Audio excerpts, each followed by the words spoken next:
Welcome everyone to our latest episode of the Compliance Alliance with Tom and Jon. Hello.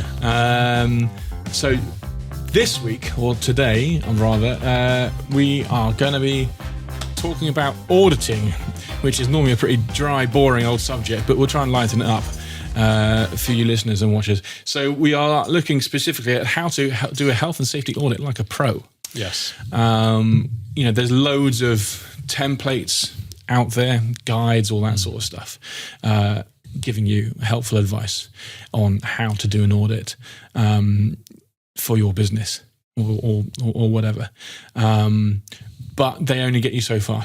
So today we're talking about how to take your audits to the next level. Yeah.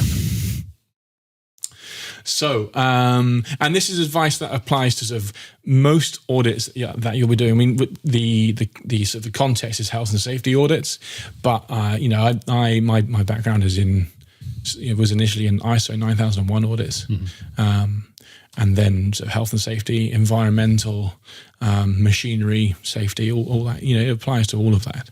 So some good takeaways from there. So.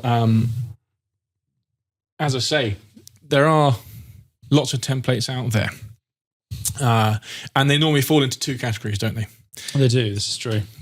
So we've got minimal and basic on the one hand, which give you sort of an overview of what you need to do to comply with X, Y, or Z, and they're good because, as I say, they give you a quick and dirty answer to, a ready reckoner.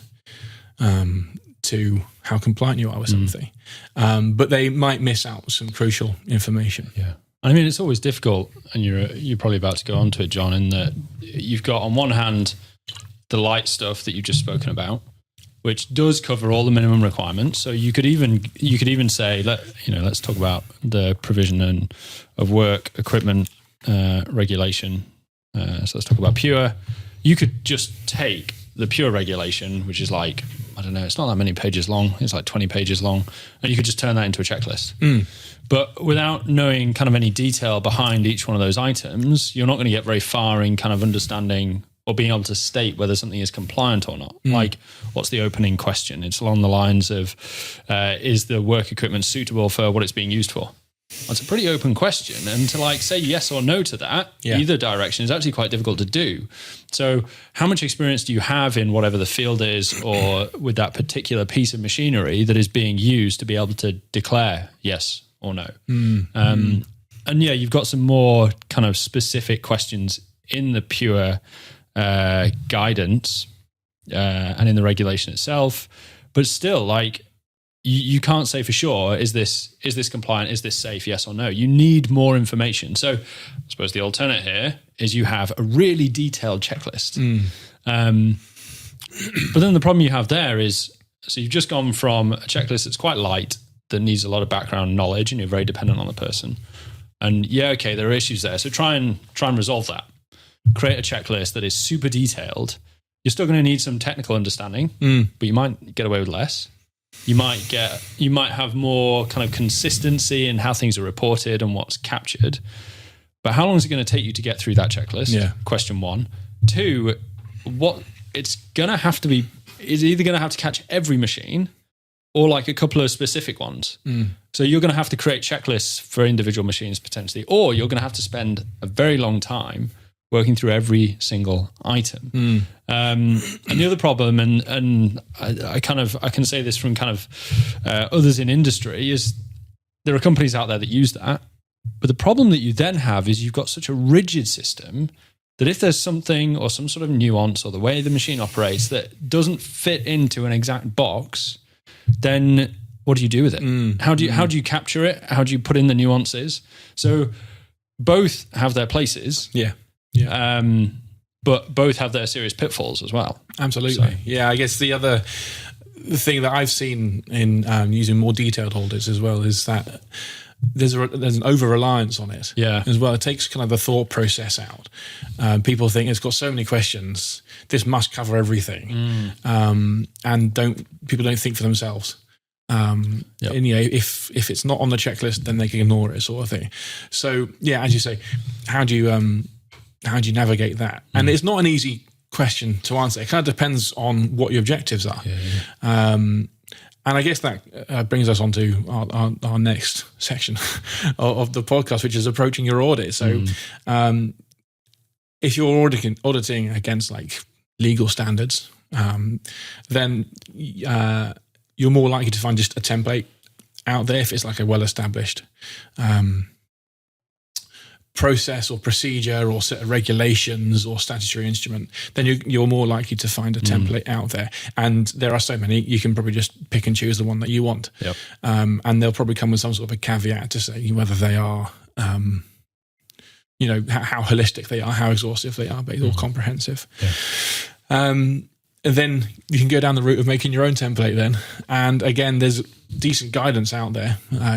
If when I was doing health and safety audits in the past, based on legislation, obviously you've got all the HSE, ACOPS, and guidance documents, and they sort of unpack the legalistic jargon of the standards and regulation and make it far easier to determine what questions you need to answer. Yeah.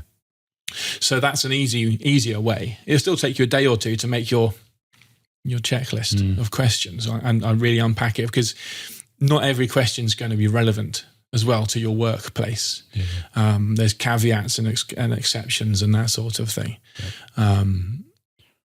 which can either complicate things or just are unnecessary. So pick your way through them. And then you've also got, what I'm just thinking about, we obviously use a template when we do our pure assessments, and they've got multiple pages to them. So you've got obviously the pure requirements in there. Now we've added some bits in there that are kind of pulled from kind of more CE marking, because the pure regulation itself doesn't really say much about electrical safety. So we've got a little bit of that in there. But then we have another sheet which is kind of the action plan. So we've pulled all the non-compliances, and then we've proposed using guidance and cited and referenced standards to then say this is what correct would look like. This is how you do that. So I'm just trying to think this through, because you can't really, I don't really like the word systematize, strangely, but you can't really systematize that. You can't kind of turn that into a process, I don't think, unless you had a very long kind of back catalogue of information and knowledge to say, if this is your problem, this is how you solve it. But it seems quite colossal, the knowledge that you'd have to have captured within a system to be able to kind of help you with that. Are you talking about remedial actions, how to system? Yeah, absolutely. Yeah. I mean, I think most environments, equipment, hazards, problems, whatever, are going to be subtly different in one way or another. So to have some sort of a catch-all remedial action response, if you've got this problem, then this is what you do about it. Pretty much impossible. And that's where the experience comes in. Yeah. Definitely. Of the auditor. Yeah. For sure. Yeah. And then, you have standards changing, whatever else might change as well, trying to keep that up to date. I mean, it'd be an interesting system if someone could design such a system, and I'm not there kind of proposing that we're going to do that. But no. Yeah, but it's a problem that exists, and I'm not aware of any solutions that are out there that kind of fulfill that. I think you'd be going into the realms of AI. Once again, to get some sort of a clever system which reads what your problem is and then gives you an appropriate response. But even then, you need to sense check it. And, okay, I said this before and I'll say it again, AI over-reliance.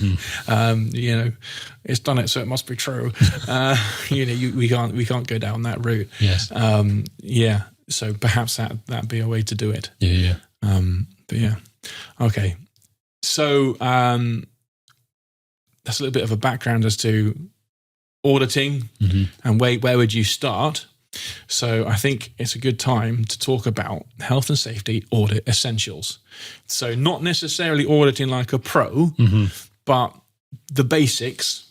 What should an audit absolutely have on it? So let's start off with a specific audit scope and initial information. No, this is very true. Yeah, where are the limits of what you're auditing? I mean, we have that when we go on site. There's we were at I don't know, kind of a furnace. We were looking at a furnace and a hot press.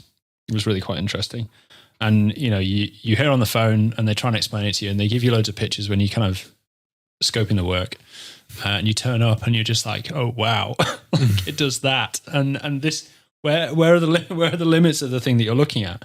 Because one of the issues with the limits, and this is both for us and if you were doing an audit yourself, is as your limits expand, like the amount of time required, obviously, to kind of truly look at any sort of safety functions, obviously expands. And if you've only got, I don't know, a day, 2 days that you want to kind of get this done, you're not going to be able to go into the detail that you would if your scope was limited.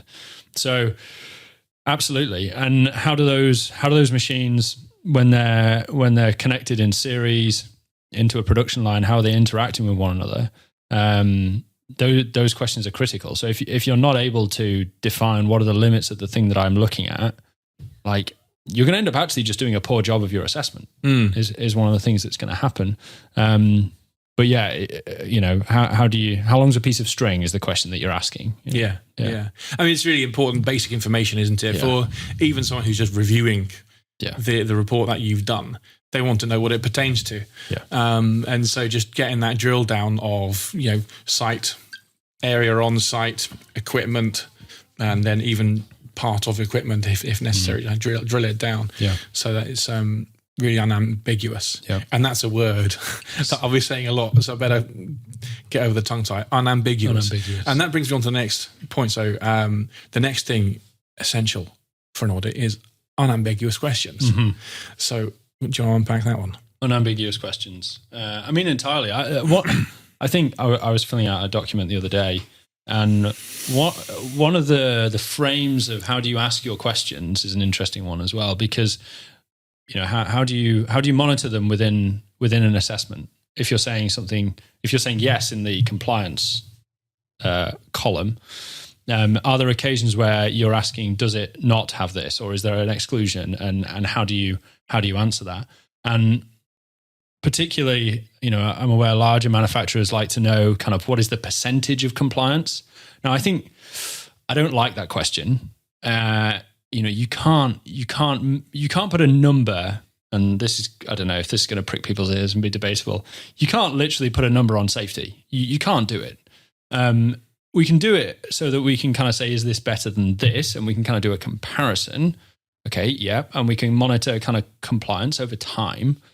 But you can't take that number on any one day and say for sure, like, oh, the safety level is 5. Like, what on earth does that mean? But you could measure like, well, yesterday it was 3 and today it's 5. Okay, well, you know what's happening. You're improving, you're getting more on top of it. You can legitimately make that statement, but like declaring that this thing is 5, what does it mean? And I think one of the things, I'm sure at some point we'll, I don't know, maybe delve into some of the detailed risk assessment more. But again, when you're kind of deliberating over is the likelihood a 3 or a 2, like, we need to kind of take a step back and be like, well, what are we trying to do here? We're just trying to put a rough number on it so that we can make a comparison and we can identify what are the things that are really dangerous and we can engage with those first. Does it really matter if it's a 3 or a 2? Not really. And what does that mean? What does it actually mean? And then you end up getting into the weeds and debate, and it becomes an expensive conversation very quickly because there's 4 of you around a table going, is it a 3 or is it a 2? And you're kind of, you're buried in the weeds and you can't see the wood for the trees. I guess that's why you'd have some sort of a rules to the scoring system. So if it falls into, if we're talking about severity of a hazard, you'd say, is it like a first aid injury? Is it a medical aid? Is it one person getting killed? Is it lots of people getting killed sort of thing? Those could be your criteria. Yeah. So I guess you have that's the word, isn't it? Criteria, scoring criteria. But they're helpful guidelines, aren't they? Yeah. It's not. You don't want to be taking it. We're trying to make people safer at the end of the day, and it's about making progress. Yeah, absolutely. Cool. Anything else to say about unambiguous questions? Unambiguous questions. I think for me, it's avoiding things like vernacular, things that can be interpreted in a number of different ways. Yeah. I find it really helpful to read things out aloud, because then that can make you more aware of the different ways that things could be perceived. Yep. I think basically you got to ask yourself, if there are multiple ways that something could be interpreted, reword it so that it can only be interpreted one way. Yeah. Make it really obvious what the question is asking. And if you have a change in the person who's doing the audit, you want to, because this is another one of the difficult things in there. You want consistency across auditors. Someone retires, leaves the company, whatever it is, you end up with a different auditor. You want to be able to use the data that the previous guy has done or recorded and compare it to the new data. And if the system has fundamentally changed because you've got ambiguous questions, you can't do that. Yeah. Yeah, absolutely. And I guess the other thing which I like to make sure is that all the questions, like a yes response equates to compliance, and a no response equates to non-compliance, and just keep that really firm. Because initially, when I've put audits together, sometimes you get the odd question, and it's easier to word it in a way which means that yes is non-compliance, but then that muddies the waters completely when you're trying to collate your answers and sort of count up how many yeses there are. If there's actually a yes in there which equates to a non-compliance, then immediately you're going to be in trouble.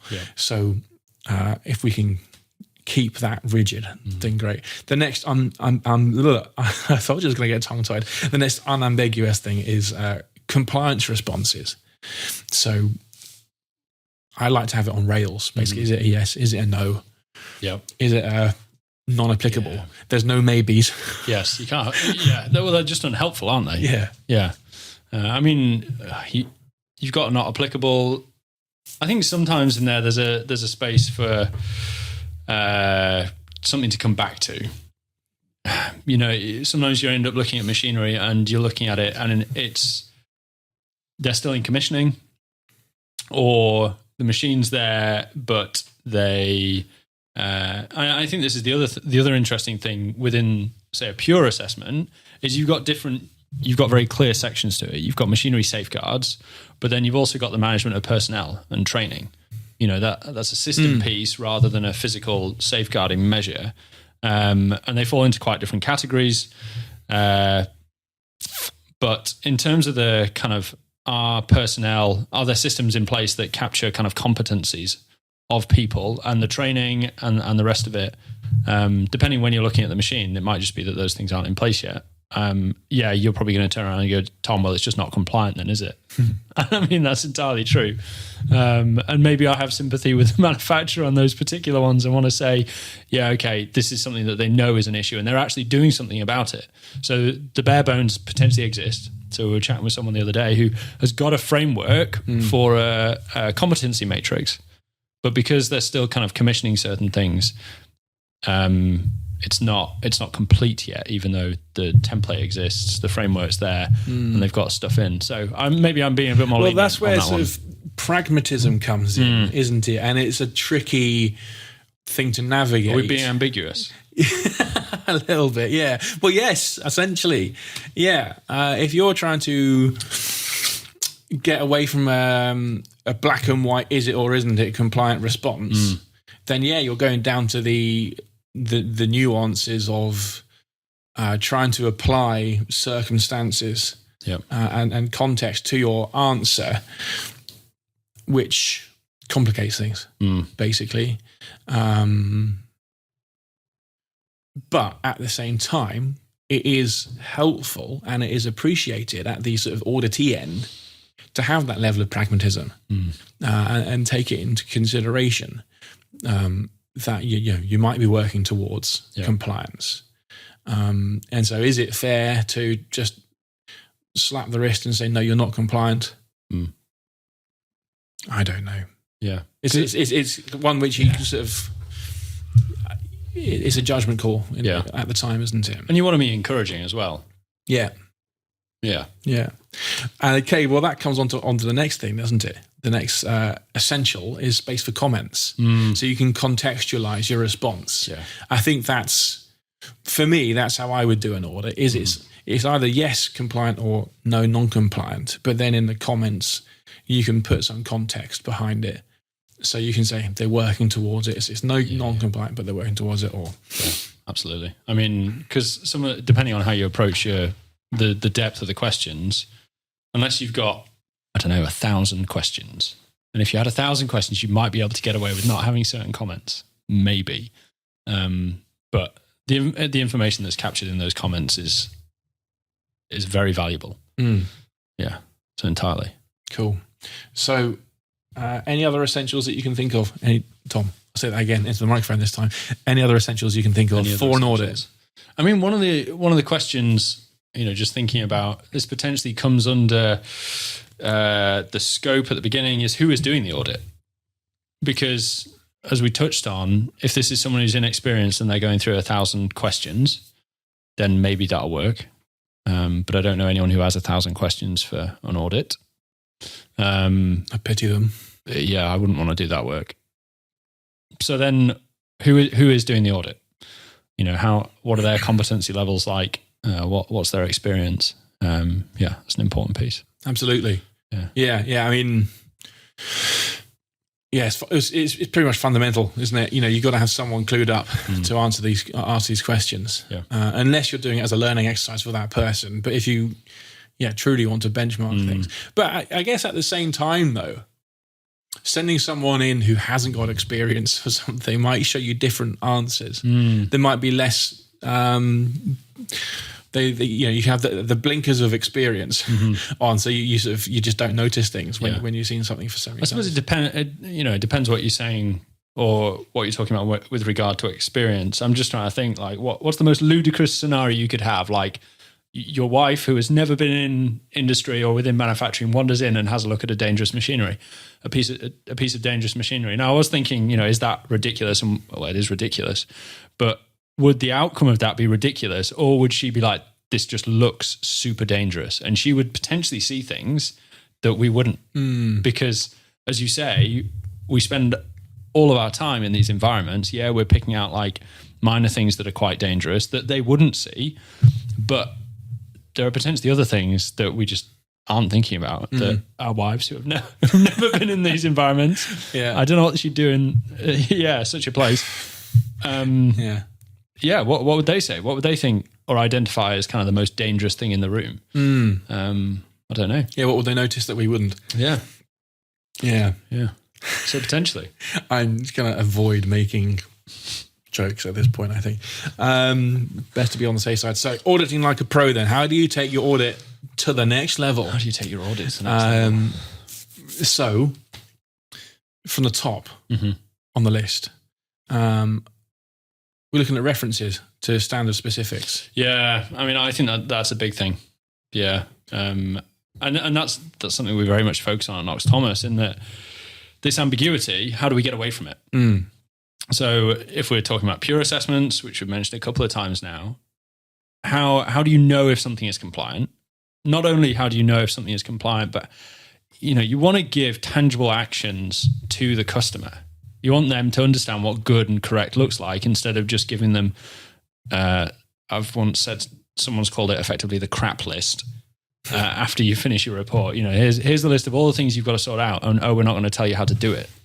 They're still in the dark. If anything, they're in a worse position because they now know that the machine is super dangerous. So they're not going to be able to get away with it in front of the HSE, and they don't know what to do about it. So if we can start talking about standards and we can demonstrate like this is what correct looks like, this is what good looks like and compliant looks like, then they've got something to go with and they know what direction they're going to go in. And you want to be found in like what is industry standard as well, which is what the standards provide. So absolutely. So one of the things that we do is we include references to applicable standards within our safety action plans, so that we know that what we're stating is true. We can be black and white. We can not be ambiguous. And we can say, if you're going to fix the problem, this is what it needs to look like. Yeah.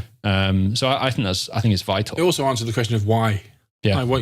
Yes. So many times you'll get opposition from a maintenance manager, perhaps, or just someone in charge of the purse strings, who'll say, "Well, why do we need to do that? Are you serious?" Yeah. And if you can actually say, "Well, it says in black and white on this piece of paper that you shall, thou shalt." Yes. that's useful information to have. It brings another one to mind. So I was at a international research institute about a week ago, and we were chatting about something else, and like the application of the machinery directive to research equipment effectively then. But they also said, they were like, "Oh, Tom, can I also get your thoughts on this?" And they'd had a audit by an external auditor looking at 45,001, which is occupational health and safety. And they'd come in, and I think they'd kind of been overzealous. They'd looked at the manual machining, or some of the manual machines. They looked at a mill, a lathe, and a surface grinder. And this external auditor had gone, "Oh, your guarding's not sufficient." And the HSE sometimes do this as well.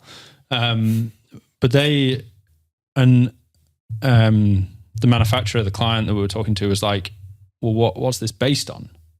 What's the justification here, and what does kind of correct therefore look like?" So we pulled up the harmonized standards, quasi-legal documents recognized by the EU and the UK.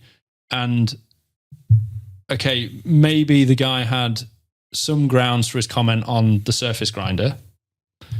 But in terms of the lathe and the milling machine, the requirements for the guarding are stipulated within there, and he was going well beyond the requirements for CE marking. And the question is kind of, therefore, what, you can be overzealous and you can be out there wanting to improve things, absolutely. It's a difficult one, isn't it? Because with health and safety, the overarching aim is to reduce risk. Mm-hmm. And so you might have a standard which says your guarding has to be, the mesh has to be of this size, and it has to be this distance from the hazard, and it's got to be this close to the ground and, this tall. Mm-hmm. And chances are, if you comply with that, then you won't be able to put yourself at risk. But if the auditor thinks that there's still some way that someone could be injured or come to harm, mm-hmm. and because they believe that guarding is insufficient, I would say that's grounds for saying, you're compliant with the regs perhaps on what does guarding have to look like, mm-hmm. but you're not compliant with the overarching aim of reducing risk. But again, it's nuanced. Well, entirely. One person's perception of risk is completely different to another sometimes. Yeah. I think a lot of the time. Yeah. And dependent on loads of variables as well. Yeah. I can't remember what your initial question was. We were talking about standards. So let's move on to the next one. Next way to audit like a pro is adding context. So this is again, with the questions. Particularly when I'm going through something like an ACOP mm-hmm. To form my checklist for questions, it'll give you interesting insight into ways that a regulation or stipulation or responsibility may be applied, mm-hmm. or ways that it doesn't apply. So that is information that's really not interesting, kind of interesting, useful. Mm-hmm. To add alongside the key question is you can have like a second column essentially for caveats or notes or whatever you want to refer to it as, just to help the auditor mm-hmm. know whether something applies or not, or how to interpret the question. Yeah. So that would be an extra thing I would put in. Well, I think typically we know what we're looking at, or know the parameters of what we're looking at before we're on site, and therefore our assessments are kind of created that way in the first place. Like, for things like lifting equipment, you've got a different set of criteria as well, haven't you? And I think in that scenario, I would pose probably having separate checklists for equipment that kind of fall into such a category as that. But yeah. I find it also helps to just declutter the question as well. I think, when you're going through an audit, you're not answering each question the first time you read it. Mm-hmm. Normally it's you read it and then you skim read them, and then on the day you might come back to it, and then you might come back to it again. So I find if you can, as I say, if you can declutter it, make it easy to read and absorb the salient information, and then sort of the fluff, in a question could go into those caveats and that supporting information.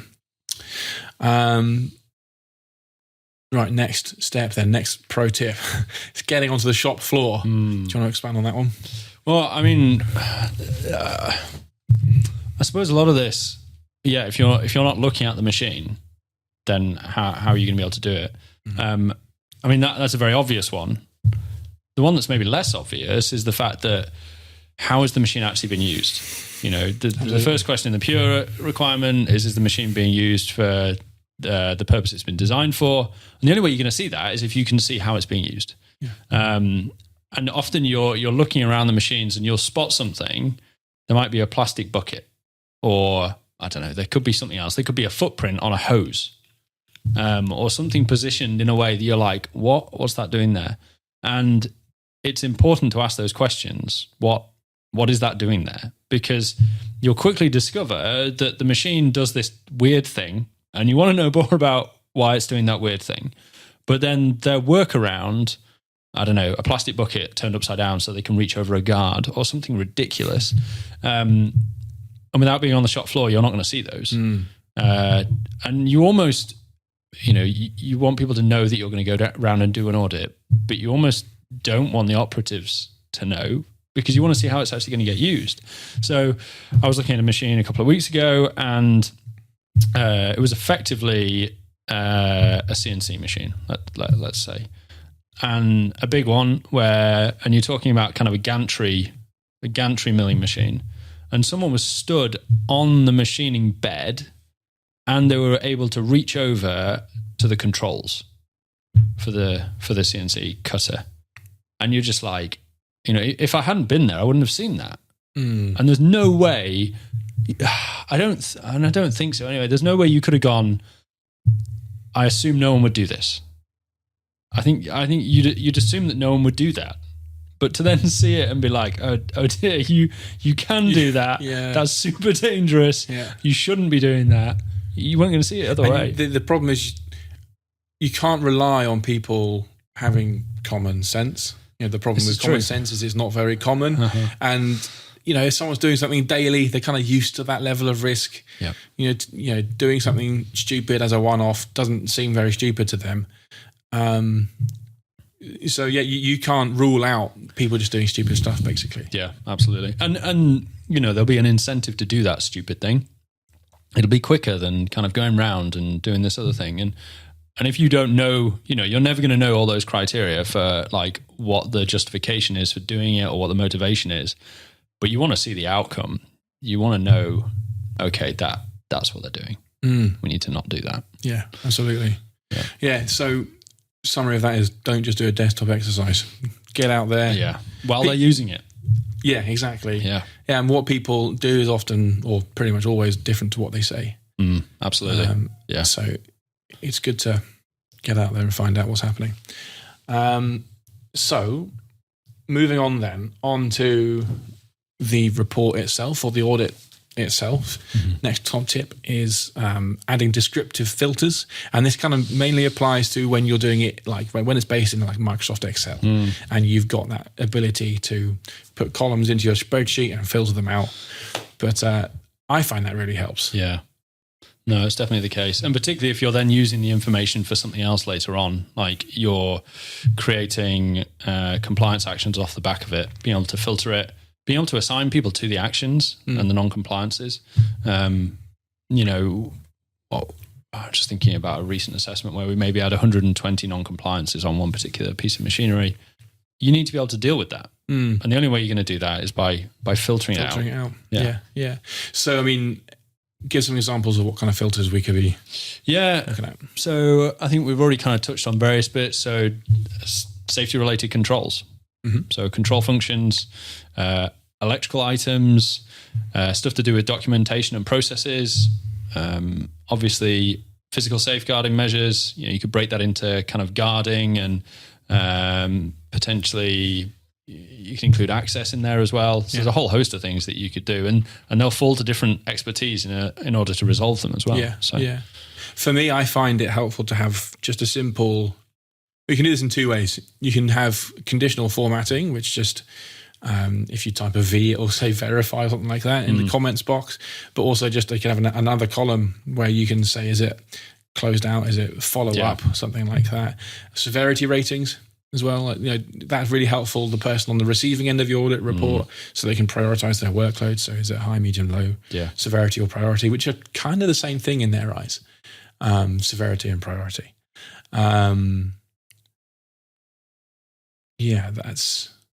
Those are the main ones I would have from my notes. But that kind of brings us on to scoring as well. And we touched on this earlier. We did.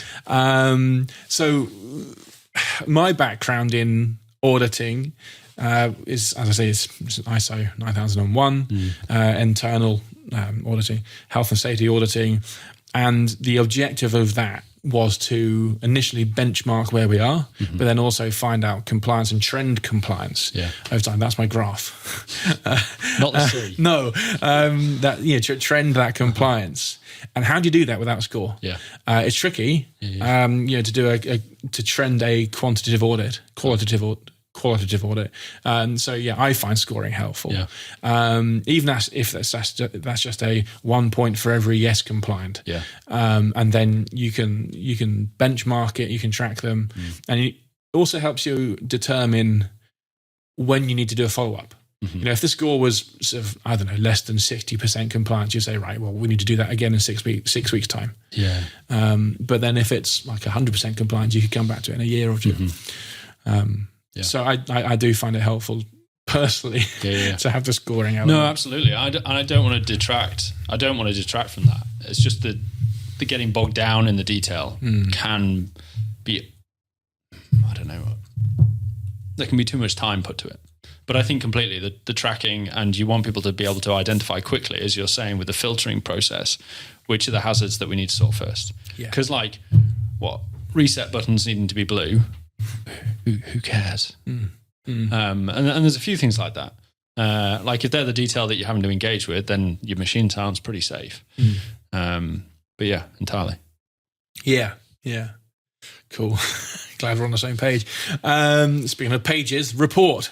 So you've done your main audit. You got your checklist full of yeses and nos and maybes, or not maybes. No maybes. No maybes. What's next? You got a report. So what would you bang into a report? What would we put in a report? Well, really everything we've spoken about. So your definitions and your scopes are very important. We need to know what machine we're talking about, as we said. Also, what's the piece of legislation that we're trying to tackle here? What are we trying to achieve at the end of the day? Because without that, you're not going to know who the report's for. Who's it geared towards? What is the purpose of it? Should it belong to health and safety? Should it belong to the engineering manager, quality, whoever it might be? Obviously, then I would pose putting in the raw data. It's then recorded somewhere. Someone can find it. They might not look at it, but it's available. Certainly, having a summary. How compliant is it? Are we a million miles away? Like, should we just throw the machine in the bin, or is it the case that we've got the skills in house and this wouldn't take too much effort to get it up to a position where we can deem it compliant? So summaries are vital, and then it depends on the complexity of the report. And the skill of how much people know about the system internally. Because if you present them with one thing and there's no explanation for how you use it, that's going to be no good to anyone. Particularly depending on the complexity of the report itself. So, do you need to explain or caveat or provide some sort of tuition document alongside it? Maybe. But at the end of the day, the thing that's really valuable in there is the list of non-compliances. Right? That's what you want to boil it down to. And how do we fix it? How do we use this as a tool to get from where we are today to a safer machine? That's what people want to know, isn't it? Essentially. And that brings us on to, I think, the final point on our pro list. And this is more applicable to someone doing something internally. And that is action tracking. We are unlikely to provide that solution to someone, I would say. But it is a valuable thing to have. And that is some means of just keeping a handle of your actions. Because, you got actions from us. Your insurers might come round and give you a load of actions. If you've ever been visited by the HSE, you'll have actions. And so quite quickly you could have 3, 4, 5 different sets of actions. Yeah. You can have quality audits as well. Suppliers or customers might come around or whatever like that, have a look around. How do you keep track of all these actions? How do you keep track of ones that are duplicated between different auditing bodies? Yeah. How do you prioritize them all? So some sort of a means of tracking that. I guess I said, can we supply that? I think, we could give that system, provide that sort of a system, but you need something in place to, as I keep track of that, keep track of progress on action completion, prioritize them, assign them to different people, give timescales, all that sort of thing. And the other one in there is, and you touched on it briefly, how often do you need to come back to the assessment? How is that managed? Yeah. Absolutely. Yeah. And that can be linked in with the scoring. It can be a judgment call on the auditor or the auditees part. Various different ways to string that cat. It could also be down to it could be stipulated in law or legislation when you had to re-audit something as well, when you had to come back to something. Yeah. So that rounds us off. So what's the final word then? Well, I think one question that we haven't asked here is, why are we talking about audit documents? Yeah. We obviously use pure checklists for doing our audits. And we've already outlined in what we've just spoken about that there's differing degrees of how detailed to have your audit or how detailed to have your checklist. Is it lacking detail? Is it overly detailed? So we provided on our website, you now have access to a slightly cut down version. It's certainly limited, slightly cut down version of our pure checklist. So hopefully that'll be helpful to people wanting to take pure assessment seriously, to think about how they go through it, how do they capture how compliant their machinery is, and what are the key questions to be asking. So that's now available, and I hope that it's really helpful for those out there operating machinery. The pure regulation is applicable to them. They can use that and they can try and do that in-house. And that's what it's there for. Yeah. And we can probably find a way to link it in the podcast description. Yeah. Going to do that. Or up there. Who knows where it's going to be. There'll be a link somewhere to our wonderful pure checklist. Yeah. Download it now. Cool. Yeah. But otherwise, give us a shout if you need help. If you have any questions, we would love to hear from you. We're very keen for helping and supporting those people listening, those people engaging, running into kind of nuance issues with pieces of legislation. So if you can send us your questions, we can engage with them through the podcast. Hopefully other people will find those answers to those helpful also, and we can help you out with your compliance needs. You've been listening to the Compliance Alliance with Tom and John. Goodbye. Goodbye.